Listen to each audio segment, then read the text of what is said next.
Economics Awadh classes YouTube channel पे आपका स्वागत है। डेली एमसीक्यू क्लास के अंतर्गत आज की क्लास में हम लोग अर्थशास्त्र से संबंधित लगभग 25 बहुविकल्पीय प्रश्नों को सॉल्व करेंगे। यह प्रश्न TGT, PGT, NET, JRF, KVS, NVS, GIC, LT एवं बिहार खंड प्रवक्ता परीक्षा के साथ साथ आरपीएससी फर्स्ट ग्रेड एवं सेकेंड ग्रेड एग्जाम के लिए महत्वपूर्ण हैं। तो आज की क्लास स्टार्ट करते हैं और देखते हैं आज की क्लास में क्या क्या क्वेश्चन हैं। 1 नंबर क्वेश्चन, पूरा मॉडल की अवधारणा किसके द्वारा प्रतिपादित की गई? ऑप्शन ए अमर्त्य सेन द्वारा, बी एपीजे अब्दुल कलाम द्वारा, सी महबूब उल हक द्वारा, डी कोई नहीं। तो पूरा मॉडल की अवधारणा जो है वर्ष 2003 में पूर्व राष्ट्रपति डॉक्टर एपीजे अब्दुल कलाम द्वारा विकसित की गई थी और APJ Abdul Kalam B option में है, बी सही है। क्या है पूरा का मतलब? Provision of urban amenity in rural area, अर्थात ग्रामीण क्षेत्रों में शहरी सुविधाओं का प्रावधान करना ही पूरा मॉडल का मुख्य उद्देश्य था। पूरा भारत में ग्रामीण विकास के लिए एक रणनीति थी जिसके द्वारा तीव्र एवं सशक्त ग्रामीण विकास के लिए योजना बनाना था। ग्रामीण एवं शहरी विभाजन को कम करने के लिए, ग्रामीण क्षेत्रों में आजीविका के अवसरों एवं शहरी सुविधाओं को उपलब्ध कराने के उद्देश्य से पूरा मॉडल का विकास किया गया। तो पूरा जो है एपीजे अब्दुल कलाम द्वारा प्रतिपादित की गई अवधारणा है, बी सही है 1 का। 2, प्रधानमंत्री सुरक्षा बीमा योजना के संदर्भ में निम्न में से कौन सा सत्य नहीं है? इसमें प्रीमियम की राशि 12 रुपये है, ठीक है, सही है। यह 18 से 70 वर्ष आयु तक वालों के लिए उपलब्ध है। तो प्रधानमंत्री सुरक्षा बीमा योजना के लिए जो आयु सीमा है वह है 18 से 70 वर्ष के बीच, तो ये भी सही है।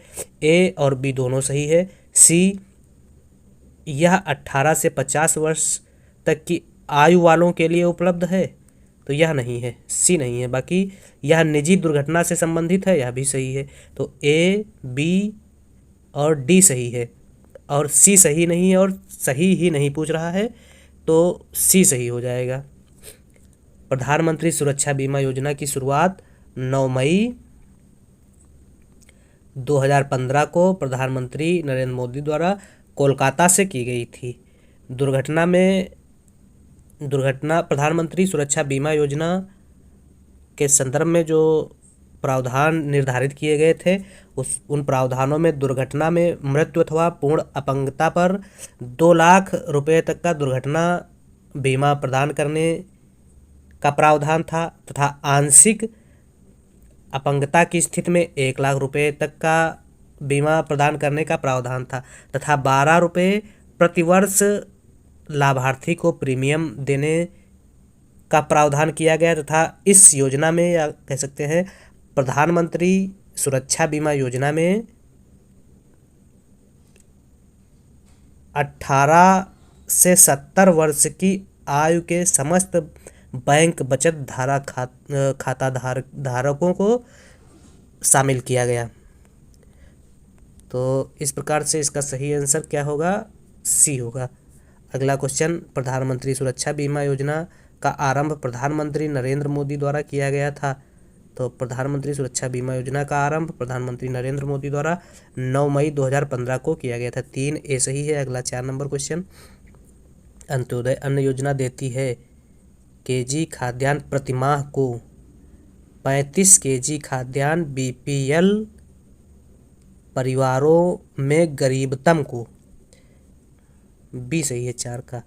क्यों? क्योंकि अंत्योदय अन्न योजना के अंतर्गत प्रत्येक परिवार को प्रतिमाह 35 किलोग्राम अनाज उपलब्ध कराया जाता है, जो निर्धनों में निर्धन अर्थात कह सकते हैं बीपीएल परिवारों के लिए उपलब्ध कराया जाता है, जिसमें अनाज की रियायती दर जो है चावल का मूल्य ₹3 प्रति किलोग्राम के हिसाब से, गेहूं का मूल्य ₹2 और मोटे अनाज का मूल्य ₹1 प्रति किलोग्राम के हिसाब से निर्धारित किया गया था। लेकिन वर्तमान में किसी भी प्रकार का मूल्य नहीं लिया जा रहा है। और अंत्योदय अन्न योजना की शुरुआत 25 दिसंबर वर्ष 2000 से की गई थी।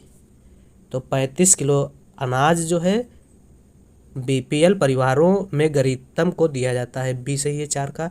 अगला 5 नंबर क्वेश्चन, आर्थिक समृद्धि प्रायः जोड़ी जाती है स्टैगफ्लेशन से, मुद्रा अस्फीति से, अधिस्फीति से, मुद्रास्फीति से। तो आर्थिक समृद्धि प्रायः मुद्रास्फीति से जोड़ी जाती है। 5 डी सही है। 6 नंबर क्वेश्चन, वैश्विक भूख सूचकांक तैयार किया जाता है किसके द्वारा? IFPRI द्वारा, ILO द्वारा, FAO द्वारा, WHO द्वारा। तो वैश्विक भूख सूचकांक जो है international food policy research institute द्वारा तैयार किया जाता है, जो जर्मनी की संस्था है। और सर्वप्रथम 2006 में वैश्विक भूख सूचकांक का निर्धारण IFPRI द्वारा निर्धारित किया गया था।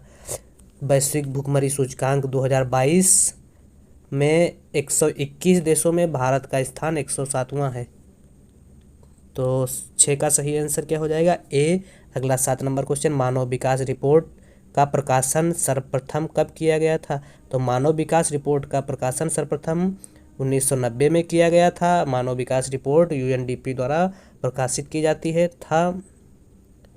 मानव विकास रिपोर्ट में प्रति व्यक्ति आय, जीवन प्रत्याशा एवं साक्षरता स्तर को लिया जाता है। 3 आयामों के माध्यम से मानव विकास रिपोर्ट तैयार की जाती है। अगला 8 नंबर क्वेश्चन, एक देश गरीब है क्योंकि वह गरीब है कथन है किसका है? जी मेडल का, रेगनर नर्क्स का, कोलिन क्लार्क का, कोई नहीं। तो एक देश गरीब है क्यों? क्योंकि वह गरीब है, यह कथन रेगनर नर्क्स का है। इसके अलावा कह सकते हैं कोई व्यक्ति गरीब है क्योंकि वह गरीब है, यानी वह गरीब है इसलिए ठीक से भोजन नहीं कर पाता है, जिससे उसका स्वास्थ्य ठीक नहीं रहता है, जिससे वह कुपोषण का शिकार हो जाता है। इसलिए एक व्यक्ति गरीब है क्योंकि वह गरीब है, गरीबी ही गरीबी को जन्म देती है।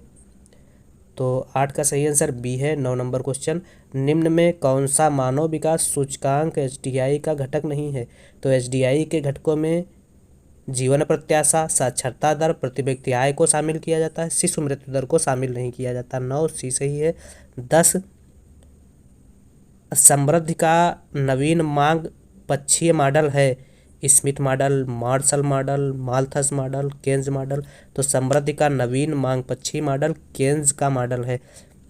10 डी सही है। नेक्स्ट क्वेश्चन, विकास संभव नहीं है बाजार के विस्तृत आकार के बिना, विदेशी सहायता के बिना, लाभ की प्रेरणा के बिना, मुद्रास्फीति के बिना।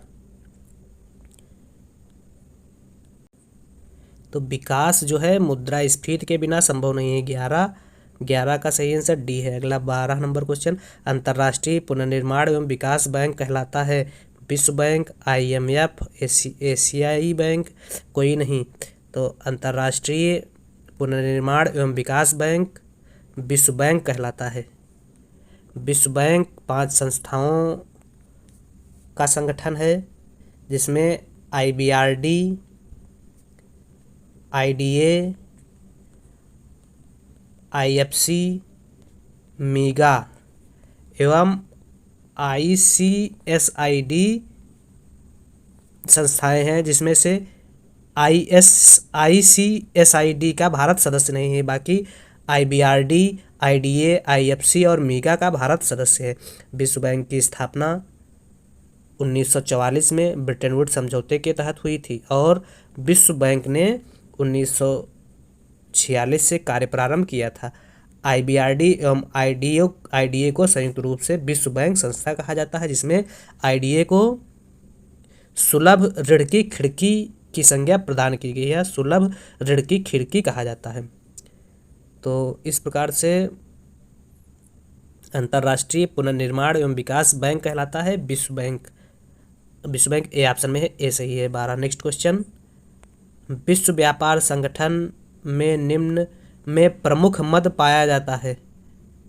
विश्व व्यापार संगठन में प्रमुख मद ट्रिप्स की है, ट्रिप्स जो है बी ऑप्शन में है, बी सही है। नेक्स्ट क्वेश्चन, अंतर्राष्ट्रीय मुद्रा कोष की स्थापना हुई थी बर्लिन सम्मेलन में, रोम सम्मेलन में, ब्रिटेन वुड्स सम्मेलन में, लंदन सम्मेलन में। तो अंतर्राष्ट्रीय मुद्रा कोष की स्थापना ब्रिटेन वुड्स सम्मेलन के तहत हुई थी। IMF 1945 में IMF की स्थापना हुई थी और 1947 से IMF ने कार्य चालू किया था और 189 सदस्य देश वर्तमान में IMF के सदस्य हैं। अंतर्राष्ट्रीय मुद्रा कोष अल्पकालीन वित्तीय विकासशील देशों को अल्पकालीन वित्तीय सुविधाएं उपलब्ध कराता है। अगला क्वेश्चन जो है, निम्न में कौन विश्व बैंक से संबद्ध नहीं है? अंतर्राष्ट्रीय विकास संगठन, अंतर्राष्ट्रीय वित्त निगम, विश्व व्यापार संगठन, कोई नहीं। तो विश्व व्यापार संगठन जो है विश्व बैंक से संबंधित नहीं है। बाकी अंतर्राष्ट्रीय विकास बैंक और अंतर्राष्ट्रीय वित्त निगम विश्व बैंक से संबंधित संस्था हैं। अगला 16 नंबर क्वेश्चन, विश्व बैंक की यह संस्था नहीं है। तो IDA, Asian development bank, ADB, Asian development bank, ADB विश्व बैंक की संस्था नहीं है, ए सही है। बाकी MIGA, मीगा, IDA, IBRD ये सब विश्व बैंक की संस्थाएं हैं। अगला 17 नंबर क्वेश्चन, विश्व बैंक सामान्यतः देता है अल्पकालीन ऋण, मध्यमकालीन ऋण, दीर्घकालीन ऋण।